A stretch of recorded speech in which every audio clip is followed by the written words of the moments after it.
Hello বন্ধুরা, সোমাস রান্নাঘরে তোমাদের সবাইকে স্বাগত। রোজকার একঘেয়ে ডিমের ঝোলের পরিবর্তে আজ তৈরি করব একটা নতুন ধরনের রেসিপি। ভিডিওটা তোমরা শেষ পর্যন্ত দেখতে থাকো, আশা করি রেসিপিটা তোমাদের ভালো লাগবে। প্রথমে একটা ফ্রাইং প্যান গরম করে তাতে দিয়ে দিলাম 2 টেবিল চামচ মতন সাদা তেল।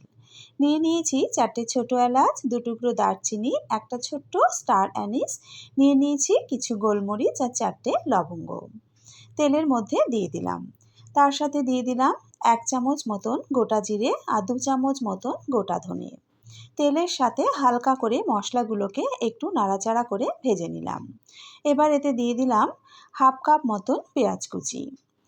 তার সাথে দিয়ে দিলাম 1 ইঞ্চি পরিমাণে আদা কুচি আর 10-12 কোয়া রসুন। পেঁয়াজটা নরম হয়ে আসা পর্যন্ত তেলের মধ্যে হালকা নাড়াচাড়া করে নেব। পেঁয়াজটা দেখো বেশ নরম হয়ে এসেছে। এবার এতে দিয়ে দেব কিছু কাজু বাদাম। তার সাথে 3টে মাঝারি সাইজের টমেটোকে পাতলা করে টুকরো করে নিয়েছি, দিয়ে দিলাম। আর দিয়ে দেব কিছু ধনেপাতা কুচি। এখানে কিন্তু আমি ধনেপাতার ডাঁটার অংশটা বেশি ব্যবহার করেছি। মশলার পরিমাণ অনুযায়ী স্বাদ মতো নুন দিয়ে দিলাম। সমস্ত কিছু খুব ভালো করে মিশিয়ে নেব। এবার লো আঁচে চাপা দিয়ে 5 মিনিট রান্না করে নেব। মিনিট 5 পর চাপাটা তুলে নিলাম। টমেটো বেশ সুন্দর নরম হয়ে গেছে। সব কিছু একবার ভালো করে নাড়াচাড়া করে মিশিয়ে নেব। এবার এর মধ্যে দিয়ে দেব 1 চামচ মতন কাশ্মীরি লঙ্কার গুঁড়ো, 1/2 চা চামচ দিয়ে দিলাম লাল লঙ্কার গুঁড়ো আর 1/2 চামচ দিয়ে দিলাম হলুদ গুঁড়ো।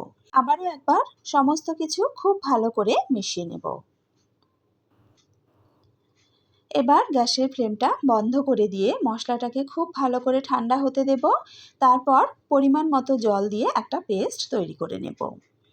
এবার একটা কড়া গরম করে তাতে দিয়ে দিলাম 1/4 কাপ মতন সর্ষের তেল। তেলটাকে খুব ভালো করে গরম করে নিয়েছি, দিয়ে দিলাম একটা মাঝারি সাইজের পেঁয়াজ কুচি। পেঁয়াজটাকে হালকা লাল করে ভেজে নেব। পেঁয়াজটা দেখো লাল করে ভেজে নিয়েছি। এবার এর মধ্যে দিয়ে দিলাম 1/2 চা চামচ কাশ্মীরি লঙ্কার গুঁড়ো। তেলের মধ্যে কাশ্মীরি লঙ্কার গুঁড়ো দিলে যে কোনো সবজির রঙটা কিন্তু খুব ভালো হয়। তবে খুব বেশিক্ষণ নাড়াচাড়া করলাম না, হালকা একটু নাড়াচাড়া করেই তৈরি করে রাখা মশলার পেস্টটা দিয়ে দিলাম। এবার খুব ভালো করে তেলের সাথে মশলাটাকে মিশিয়ে নেব। মশলা থেকে তেল ছেড়ে আসা পর্যন্ত খুব ভালো করে মশলাটাকে কষিয়ে নেব। দেখো আমাদের মশলা কিন্তু খুব ভালো মতন কষানো হয়ে গেছে। এবার এর মধ্যে দিয়ে দেব জল। আমি এখানে এই বাটি মেপে 2 বাটি মতন জল দিয়ে দিলাম। জল দিয়ে মশলার সাথে খুব ভালো করে মিশিয়ে নেব।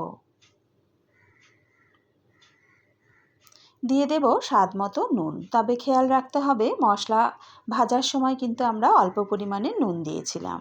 দিয়ে দিলাম 1/2 চা চামচ গরম মশলার গুঁড়ো আর 1 চা চামচ মতন কসুরি মেথি হাতে ঘষে দিয়ে দিলাম। এবার সব কিছু ভালো করে মিশিয়ে নেব। হাই ফ্লেমে গ্রেভিটাকে ভালো করে ফুটিয়ে নেব। 2 মিনিট মতন গ্রেভি ভালো করে ফুটিয়ে নিয়েছি। এবার গ্যাসের ফ্লেমটা একদম লোতে করে দিলাম। একটা বাটিতে একটা ডিম ভেঙে নিয়েছি। ভাঙা ডিমটা এইভাবে দিয়ে দিলাম। কিছুটা করে জায়গা গ্যাপ রেখে রেখে এইভাবে ডিমগুলো দিয়ে দেব। খুব গায়ে গায়ে কিন্তু ডিমগুলো দেওয়া যাবে না, একটু গ্যাপ রেখে রেখে আমি এখানে 7টা ডিম দিয়ে নিয়েছি। ডিম দেওয়ার সাথে সাথেই কিন্তু নাড়াচাড়া করব না, লো আঁচে চাপা দিয়ে 7-8 মিনিট রান্না করে নিলাম। 7-8 মিনিট পর দেখো হালকা হাতে একটু নাড়াচাড়া করে দিচ্ছি। ডিমগুলো কিন্তু খুব ভালোভাবে সেট হয়ে গেছে। একবার ভালো করে একটু নাড়াচাড়া করে দিলাম। এবার গ্যাসের আগুনটা মিডিয়ামে রেখে গ্রেভিটাকে আরও একটু শুকনো শুকনো করে নেব। মিনিট 2-3 রান্না করে গ্রেভিটাকে দেখো বেশ শুকনো শুকনো করে নিয়েছি। ওপর থেকে একটু ধনেপাতা কুচি ছড়িয়ে দিলাম। আবারও একবার ভালো করে নাড়াচাড়া করে নামিয়ে নেব। এখন কিন্তু গ্রেভিটা বেশ সুন্দর থকথকে হয়ে গেছে। তৈরি হয়ে গেল একদম নতুন ধরনের একটা ডিমের রেসিপি। রোজকার একঘেয়ে ডিমের ঝোল না বানিয়ে মাঝে মধ্যে একটু অন্যরকমভাবে যদি রান্না করা যায় তাহলে কিন্তু খেতে বেশ ভালো লাগে। গরম গরম ভাত, রুটি, পরোটা সব কিছুর সাথেই কিন্তু ডিমের এই রেসিপিটা খেতে খুব ভালো লাগে। আশা করি আমার আজকের এই রেসিপিটা তোমাদের ভালো লেগেছে। যদি ভালো লেগে থাকে তাহলে একটা লাইক করে দিও। এরকমই নতুন নতুন রেসিপির ভিডিও পেতে আমার চ্যানেলটা সাবস্ক্রাইব করে বেল আইকনটা প্রেস করে নিও। আবারও হাজির হয়ে যাব একটা নতুন রেসিপির সাথে।